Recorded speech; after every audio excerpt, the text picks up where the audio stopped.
Кыргыз Республикасынын өкмөтүнүн Баткен областындагы ыйгарым укуктуу өкүлүнүн алтын калем сыйлыгынын жеңүүчүлөрү аныкталды.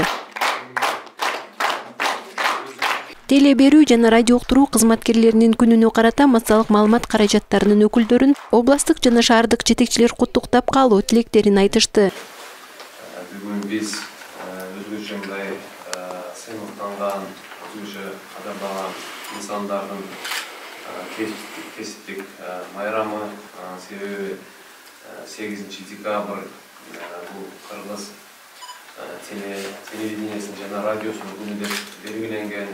Региондорду өнүктүрүү жана санариптештирүү жылынын алкагында областыбыздагы маалыматтарды калктын калың катмарына инновациялык медиа форматтар менен жеткирүүдөгү жетишкендиктери үчүн Салам медиа радио компаниясы алтын калем сыйлыгынын мыкты радио берүү номинациясына ээ болду. 1931 жылы өлкөдө радио уктуруу боюнча республикалык комитет түзүлгөн. Ошол эле жылдын 19 декабрында алгачкы радио берүү обого чыккан. Ал эми 1958 жылы 8 декабрда 194 метр бийиктиктеги телемунарасы менен Бишкек студиясы ишке киргизилип, алгачкы телеберүүлөр обого чыккан.